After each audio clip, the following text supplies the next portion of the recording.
नमस्कार दोस्तों, स्वागत है आपका आपके अपने YouTube channel exam grow tips and tricks में। दोस्तों आज संडे था और जैसा कि आपको पता है रेलवे परीक्षाओं की तिथि आ चुकी है और मैं यहाँ पे साइंस के लिए आपकी जिम्मेदारी लेकर चल रहा हूँ।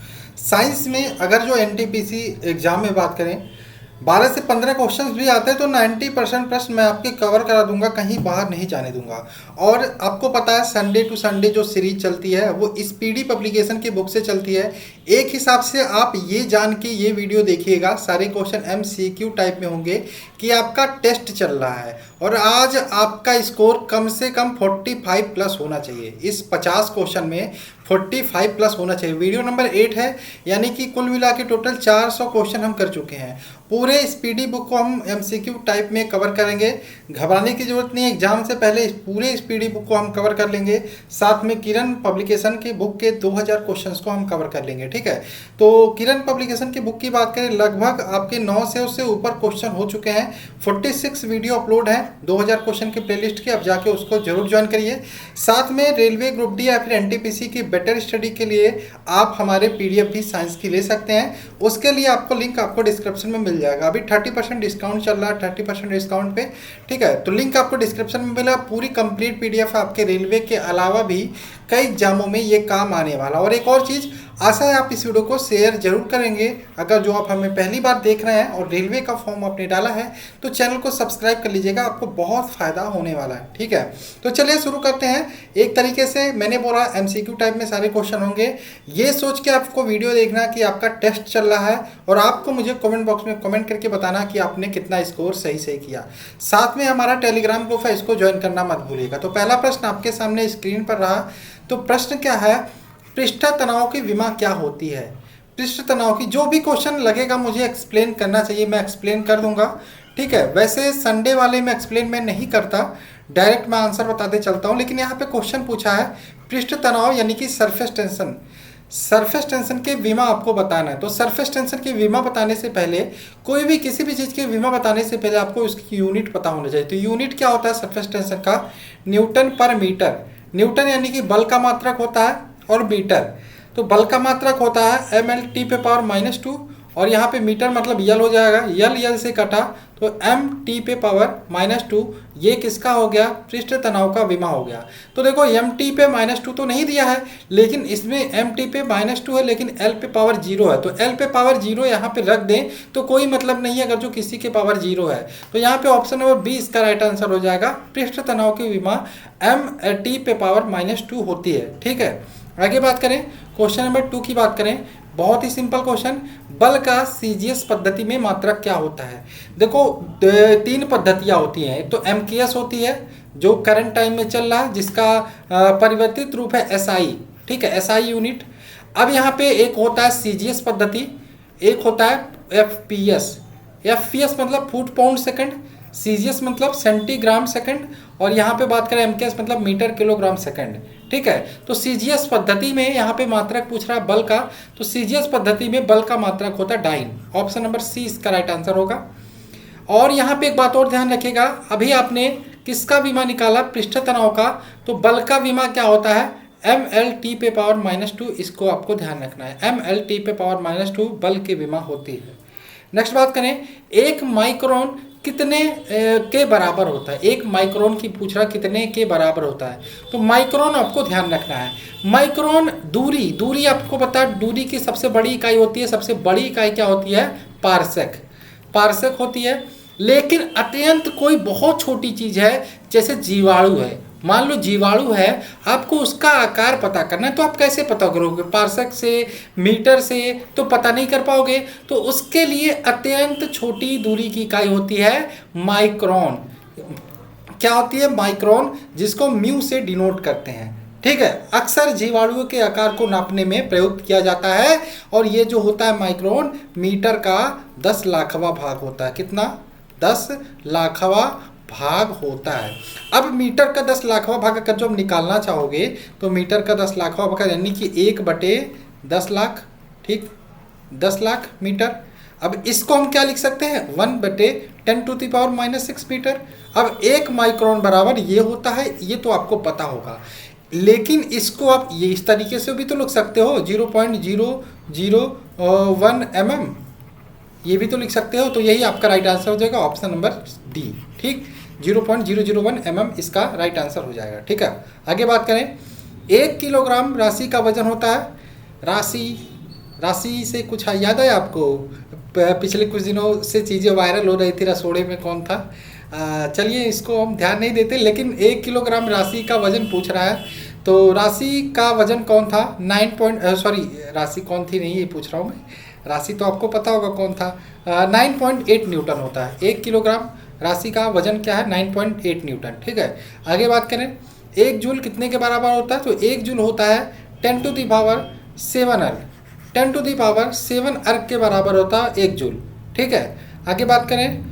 एक अश्व शक्ति किसका इकाई है? एक अश्व शक्ति किसके बराबर होता है? अश्व शक्ति अगर जो आपसे पूछे तो ध्यान रखना, एक अश्व शक्ति बराबर होता है 746 वाट की। 746 वाट के बराबर होता है। लेकिन यहाँ पे क्वेश्चन आपसे क्या पूछा है? क्वेश्चन आपसे पूछा है कि अश्व शक्ति किसकी इकाई है? तो अश्व शक्ति किसकी इकाई है? पावर की इकाई है। किसकी? पावर यानी कि शक्ति की इकाई है, ऑप्शन नंबर सी। नेक्स्ट बात करें। प्रकाश वर्ष किसका इकाई है? तो प्रकाश वर्ष हो, लाइट ईयर हो या पारसेक हो, लाइट ईयर हो या पारसेक हो या एस्ट्रोनॉमिकल यूनिट हो, तो ये तीनों किसकी इकाई हैं? ये दूरी की इकाई हैं। किसकी? दूरी की इकाई है। ठीक, लेकिन इसमें ध्यान रखना, सबसे बड़ा मात्रा की दूरी का होता है पारसेक। पारसेक होता है, उसके बाद आपका लाइट ईयर होता है, उसके बाद आपका एस्ट्रोनॉमिकल यूनिट होता है। लाइट ईयर मतलब प्रकाश वर्ष, एस्ट्रोनॉमिकल यूनिट मतलब खगोलीय दूरी। ठीक है, तो इसका आंसर हो जाएगा प्रकाश वर्ष किसकी इकाई है? दूरी का, ऑप्शन नंबर बी। नेक्स्ट बात करें। एक बार किसके बराबर होता है? तो एक बार 10 टू दी पावर 5 पास्कल के बराबर होता है। किसके? 10 टू दी पावर 5 पास्कल के। नेक्स्ट क्वेश्चन नंबर 9 की बात करें। ये आपका एंगस्ट्रॉम को अभिव्यक्त करने की इकाई। एंगस्ट्रॉम किसकी इकाई है? किसको अभिव्यक्ति करने की इकाई है? तो तरंग दैर्ध्य को अभिव्यक्ति करने के लिए इकाई क्या है? एंगस्ट्रॉम। एंगस्ट्रॉम को किससे डिनोट करते हैं? इससे डिनोट करते हैं। ठीक, एक अश्व शक्ति अभी मैंने बताया 746 वाट के बराबर होता है। किसके? 746 वाट के। अश्व शक्ति किसकी इकाई है? पावर यानी कि शक्ति की इकाई है। नेक्स्ट बात करें। एसआई इकाई में लेंस की लेंस की शक्ति या लेंस की क्षमता की इकाई क्या है? तो लेंस की क्षमता मापी जाती है डायोप्टर में। डायोप्टर में मापी जाती है लेंस की क्षमता, ऑप्शन नंबर बी। जैसा कि मैंने बोला 45 से कम आपको नहीं करना है, और जो भी बच्चा 45 प्लस करेगा, कई तो 50 में 50 करने वाले, क्योंकि सारे क्वेश्चन बहुत ही सिंपल है, बहुत ही आसान है। एक तरीके से रिवीजन आपका चल रहा है, ध्यान रखिएगा। ठीक है, 50 में 50 जो भी करेगा मैं उसके कमेंट का रिप्लाई जरूर दूंगा। ठीक है, जल्दी से आप लोग कमेंट करके बताना, और प्लीज़ प्लीज़ प्लीज़ मैं आपसे रिक्वेस्ट करूँगा शेयर जरूर करना वीडियो को। क्या करना? शेयर। नेक्स्ट बात करें। निम्नलिखित में से कौन सी कोणीय वेग की सही इकाई नहीं है? कोणीय वेग की सही इकाई है, सही इकाई है। तो कोणीय वेग की बात करें, सही इकाई इसका क्या हो जाएगा? रेडियन पर सेकंड। क्या हो जाएगा? रेडियन पर सेकंड। नेक्स्ट बात करें। कोणीय वेग की विमा आपको बताना है, तो कोणीय वेग का विमा क्या होगा? यूनिट की बात करें कोण पर सेकंड हो जाएगा, कोण प्रति सेकंड। और विमा की बात करें टी पे पावर -1, टी पे पावर -1 इसका विमा हो जाएगा। तो टी पे पावर -1 यहाँ पे दिया है। एम पे पावर 0, एल पे पावर 0 का कोई मतलब नहीं है, इसको आप एक्स्ट्रा में रख सकते हो। ये आपको एग्जामिनर फंसाने की कोशिश करता है, बस टी पे पावर -1 आपको ध्यान रखना है। ठीक, नेक्स्ट बात करें। त्वरण की इकाई क्या है? त्वरण की इकाई होती है मीटर पर सेकंड स्क्वायर, मीटर पर सेकंड स्क्वायर। अब यहाँ पे इसकी विमा पूछ ले तो मीटर का विमा हो जाएगा आपका एल, और सेकंड का स्क्वायर है यानी कि टी पे स्क्वायर। टी ऊपर जाएगा तो एल टी पे पावर -2, ये आपके त्वरण की विमा होती है, इसको ध्यान रखिएगा। इकाई क्या है? मीटर पर सेकंड स्क्वायर। नेक्स्ट बात करें। एक पारसेक में कुल कितने प्रकाश वर्ष होते हैं? अब जैसा कि मैंने बताया कि पारसेक दूरी का सबसे बड़ा मात्रक होता है, तो एक प्रकाश वर्ष कितने के बराबर होता है? तो प्रकाश वर्ष यानी कि 1 लाइट ईयर, एक प्रकाश वर्ष आप ध्यान रखिएगा कितने के बराबर होता है? 9.46 × 10⁻15 मीटर। 9.46 × 10⁻15 मीटर, ये 15 मीटर, इतने के बराबर होता है प्रकाश वर्ष। 9.46, मेरा सिस्टम हैंग कर रहा है। ठीक है, अब यहाँ पे इसके बराबर होता है, लेकिन आपसे क्या पूछा? पारसेक। तो एक पारसेक कितने के बराबर होता है कि ध्यान रखिएगा 3.26 लाइट ईयर के बराबर होता है, यानी कि ये जो यूनिट है पूरे मात्रक को मल्टीप्लाई करेंगे 3.26 से, तब जाके एक पारसेक के बराबर हो जाएगा लाइट ईयर। ठीक है, तो यानी कि कितने गुना? 3.26 गुना एक प्रकाश वर्ष के, एक लाइट ईयर के। ऑप्शन नंबर 20 का राइट आंसर हो जाएगा। नेक्स्ट क्वेश्चन की बात करें। परम दाब है, तो परम दाब की बात करें क्या है, परम दाब आपका गेज दाब plus 1 bar, option number A, इसको ऐसे ही रख लीजिए। नेक्स्ट क्वेश्चन की बात करें, एक फेमटो बराबर होता है, तो एक फेमटो बराबर होता है 10 पे आते हैं -15 मीटर के, ठीक, 10 पे आते हैं -15 मीटर के। आगे बात करें क्वेश्चन नंबर 18, ताप का, ये ताप का एसआई मात्रक है, ताप का एसआई मात्रक हो जाएगा केल्विन, केल्विन में मापा जाता है, ठीक है, किस में, केल्विन में। इंटरनेशनल सिस्टम इसका पूरा नाम है। देखो कई यूनिट थे पहले, एमकेएस था, फुट एफपीएस था तथा सीजीएस था। अलग अलग कंट्री अपना अलग अलग यूनिट प्रयोग करती थी, लेकिन अंतर्राष्ट्रीय जब व्यापार शुरू हुआ तो इसमें एक ऐसी यूनिट चाहिए थी जिसमें सारी कंट्री उसमें व्यापार कर सके। तो उसके लिए एमकेएस पद्धति को थोड़ा सा सही किया गया था, तो इसके लिए एसआई यूनिट बनाई गई थी जिससे अंतर्राष्ट्रीय व्यापार किया जा सके। तो यही पूछा गया है, ताप का एसआई मात्रक होता है केल्विन। नेक्स्ट बात करें, ध्वनि की तीव्रता किस मात्रक में मापी जाती है, तो ध्वनि की तीव्रता मापी जाती है डेसिबल में, किस में, डेसिबल में, ऑप्शन नंबर बी। नेक्स्ट बात करें, ज्योति तीव्रता का मात्रक है, ज्योति तीव्रता का मात्रक है, तो यहाँ पे किसका मात्रक है, कैंडेला। ज्योति तीव्रता का मात्रक क्या है, कैंडेला, ऑप्शन नंबर बी। 21 की बात करें, ध्वनि की पिच या तीक्ष्णता का निर्धारण होता है, तो ध्वनि की पिच या तीक्ष्णता का निर्धारण किस पे होता है, यहाँ पे ध्यान रखिएगा, आवृत्ति पे। आवृत्ति से ध्वनि की पिच या तीक्ष्णता का निर्धारण होता है, ऑप्शन नंबर सी इसका राइट आंसर हो जाएगा। नेक्स्ट बात करें, निम्नलिखित में से किसकी वेधन क्षमता अधिक होती है, वेधन क्षमता अधिक होती है अगर जो पूछे तो गामा किरणों की वेधन क्षमता अधिक होती है, किसकी, गामा किरणों की, ठीक है, गामा किरणों की वेधन क्षमता अधिक होती है। नेक्स्ट बात करें, इलेक्ट्रॉन वोल्ट किसका मात्रक है, तो इलेक्ट्रॉन वोल्ट की बात करें ऊर्जा का मात्रक है, किसका, ऊर्जा का। यहाँ पे आपको एक ध्यान देने वाली बात होगी कि ऊष्मा हो या ऊर्जा हो, ऊष्मा या ऊर्जा हो, इसके कई यूनिट होते हैं, इसको हम कैलोरी भी बोलते हैं, इसका मात्रक कैलोरी भी होता है, किसका, ऊष्मा या ऊर्जा का, कैलोरी में भी मापते हैं। इसको हम जूल में भी मापते हैं, ध्यान रखिएगा, बहुत इंपॉर्टेंट चीज़ मैं बता रहा हूँ। इसको आप अर्ग में भी मापते हो, इसको आप इलेक्ट्रॉन वोल्ट में भी मापते हो, इलेक्ट्रॉन वोल्ट। अब ये क्रम क्यों मैंने लिखा, ये सबसे छोटा है, ये उससे बड़ा है, ये उससे बड़ा है, ये उससे बड़ा है, ठीक है। तो ऊष्मा या ऊर्जा का मात्रक कैलोरी भी होता है, जूल भी होता है, अर्ग भी होता है, इलेक्ट्रॉन वोल्ट भी होता है। इसमें देखो क्या दिया है, इलेक्ट्रॉन वोल्ट किसका मात्रक है, तो ऊर्जा का मात्रक है, ठीक है। आगे बात करें क्वेश्चन नंबर 22, विद्युत धारा की इकाई है, तो विद्युत धारा की इकाई है, विद्युत धारा की इकाई क्या होगी, तो ध्यान रखिएगा, यहाँ पे हो जाएगा इसका एम्पियर, क्या, एम्पियर, ऑप्शन नंबर बी ए, ठीक है। हेनरी किसकी इकाई है, तो हेनरी की बात करें, हेनरी इकाई है प्रेरकत्व का, किसका, प्रेरकत्व का, ऑप्शन नंबर सी। नेक्स्ट बात करें, विद्युत आवेश का मात्रक क्या होता है, तो विद्युत आवेश का मात्रक होता है कूलॉम, क्या होता है, कूलॉम होता है, ऑप्शन नंबर बी। आगे चलें, रसायन उद्योग में कौन मूल रसायन माना जाता है, तो मूल रसायन H2SO4 होता है, मूल रसायन कौन सा होता है, H2SO4, ठीक। नेक्स्ट, विटामिन के का रासायनिक नाम फिलोक्विनोन, विटामिन के का रासायनिक नाम होता है फिलोक्विनोन। नेक्स्ट बात करें, कास्टिक सोडा का रासायनिक सूत्र होता है NaOH, क्या होता है, NaOH, कास्टिक सोडा का रासायनिक सूत्र NaOH होता है। नेक्स्ट, जल का रासायनिक सूत्र होता है, कोई D2O जो होता है ये भारी जल होता है, लेकिन जल का रासायनिक सूत्र पूछ रहा है तो इसका आंसर हो जाएगा H2O, ऑप्शन नंबर बी इसका राइट आंसर हो जाएगा, ठीक। क्वेश्चन 32 की बात करें, निम्न यंत्र से विद्युत धारा का मापन होता है, तो विद्युत धारा का मापन होता है एमीटर से, एमीटर से विद्युत धारा का मापन किया जाता है, ऑप्शन नंबर डी। नेक्स्ट बात करें, डायनामो परिवर्तित करता है, तो ध्यान रखिएगा हमेशा, डायनामो जो होता है वो यांत्रिक ऊर्जा को वैद्युत ऊर्जा में परिवर्तित करता है, किसको, यांत्रिक ऊर्जा को विद्युत ऊर्जा में परिवर्तित करता है, कौन, डायनामो। नेक्स्ट बात करें, ट्रांसफार्मर, यहाँ पे थोड़ा सा सही कर लीजिएगा, ट्रांसफार्मर है, ट्रांसफार्मर प्रयोग होती है, ट्रांसफार्मर हमेशा केवल AC परिपथ में प्रयोग होती है, किसमें, केवल AC परिपथ में प्रयोग होती है।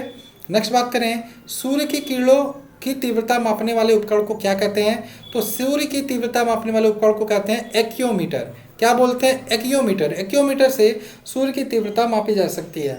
नेक्स्ट क्वेश्चन नंबर 35 है, निम्नलिखित में से कौन मैग्नीफाइंग ग्लास की भांति प्रयुक्त होता है, तो कौन मैग्नीफाइंग ग्लास की भांति प्रयुक्त होता है, तो अभिसारी लेंस, कौन, अभिसारी लेंस।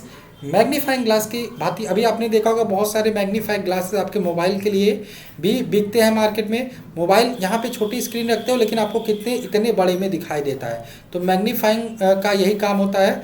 तो अभी सारी लेंस जो होता है मैग्नीफाइंग ग्लास की भांति काम करता है, यानी कि कोई छोटी सी चीज़ वो आपको बहुत बड़ी दिखाई देती है। ठीक, आगे बात करें क्वेश्चन नंबर 36, प्रकाश का वेग सर्वप्रथम मापा था, तो प्रकाश का वेग सर्वप्रथम रोमन ने नापा था। किसने? रोमन ने। नेक्स्ट बात करें एवोगाड्रो संख्या। एवोगाड्रो संख्या का मान होता है, तो एवोगाड्रो संख्या का मान होता है 6.023 इंटू 10⁻²3। ये आपका एवोगाड्रो संख्या का मान होता है, तो ऑप्शन नंबर यहाँ पे बी इसका राइट आंसर हो जाएगा। नेक्स्ट बात करें क्वेश्चन नंबर 38, दूरी मापने की सबसे बड़ी इकाई। मैंने तो 3 बार बताया आपको इसी वीडियो में, पार्सेक होती है, और एक पार्सेक बराबर 3.26 लाइट ईयर होता है। ठीक है, नेक्स्ट बात करें एक प्रकाश वर्ष बराबर है, तो ये भी मैंने बताया 9.46 गुणे 10⁻15 मीटर एक प्रकाश वर्ष बराबर होता है। नेक्स्ट, 1 लीटर कितने गैलन के बराबर होता है? ध्यान रखिएगा 1 लीटर कितने गैलन के बराबर होता है? 0.2642 बराबर होता है, गैलन के बराबर होता है। आपसे एक क्वेश्चन पूछता है एक बैरल में कितने लीटर होते हैं?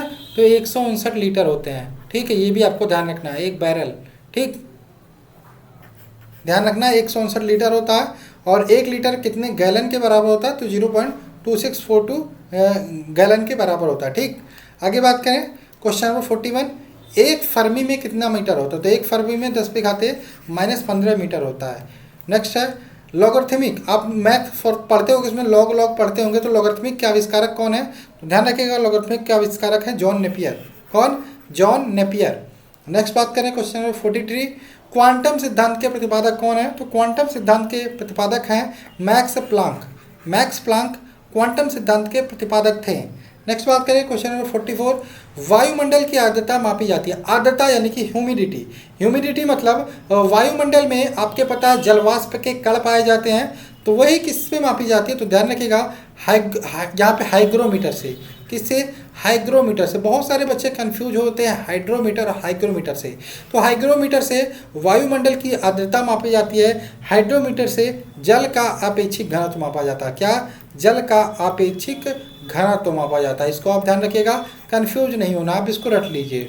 नेक्स्ट बात करें एक एंगस्ट्रॉम किसका मात्रक होता है? सॉरी, एंगस्ट्रॉम किसके बराबर होता है? जो एंगस्ट्रॉम बराबर होता है 10⁻⁻10 मीटर के बराबर होता है।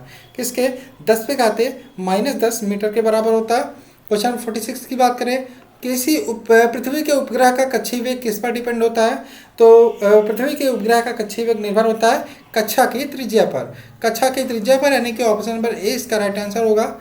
नेक्स्ट बात करें क्वेश्चन नंबर 47 आपका घड़ी की चाबी में संचित ऊर्जा होती है। तो घड़ी की चाबी की बात करें, उसमें जो संचित ऊर्जा होती है वो एक प्रकार की स्थितिज ऊर्जा होती है। स्थितिज ऊर्जा, ऑप्शन नंबर सी। नेक्स्ट, यदि किसी पिंड का संवेग 50% बढ़ा दिया जाए तो उसका गतिज ऊर्जा का मान, ध्यान रखिएगा, अगर जो संवेग 50% बढ़ाओगे तो गतिज ऊर्जा 125% बढ़ जाएगी। ऑप्शन नंबर सी इसका राइट आंसर होगा। और क्वेश्चन नंबर 49 की बात करें, अनुदैर्ध्य तरंग उत्पन्न हो सकती है। 2 प्रकार की तरंगें आपको ध्यान रखना है, अनुदैर्ध्य व अनुप्रस्थ। अनुदैर्ध्य व अनुप्रस्थ। अगर जो हम अनुदैर्ध्य तरंगों की बात करें तो ये सभी माध्यम में, यानी कि ठोस द्रव के सभी माध्यम में उत्पन्न की जा सकती हैं। और अनुप्रस्थ तरंगों की बात करें केवल ठोस व द्रव की सतह पर। ठीक है, तो यहाँ पे अनुदैर्ध्य तरंग पूछा है, तो ये सभी माध्यमों में उत्पन्न की जा सकती हैं। और यहाँ पे अनुप्रस्थ तरंग की बात करें तो अनुप्रस्थ तरंगें केवल ठोस तथा द्रव की सतह पर उत्पन्न की जा सकती है। लेकिन क्वेश्चन पूछा कहाँ पे उत्पन्न नहीं की जा सकती, तो यहाँ पे हवा इसका राइट आंसर होगा। ऑप्शन नंबर सी, हवा में उत्पन्न नहीं की जा सकती, इसका राइट आंसर होगा। तो ऐसा आपको सारे क्वेश्चन समझ में आए होंगे। तो जो भी बच्चा यहाँ पे 50 क्वेश्चन में 50 किया होगा मुझे कमेंट करके बताएगा। 45 प्लस किए होंगे तो भी अच्छा स्कोर है। ठीक है, तो चलो कमेंट करके बता दो, और वीडियो को शेयर करना मत भूलना, लाइक करना। और चलिए मिलते हैं नेक्स्ट वीडियो में। जय हिंद दोस्तों, जय भारत।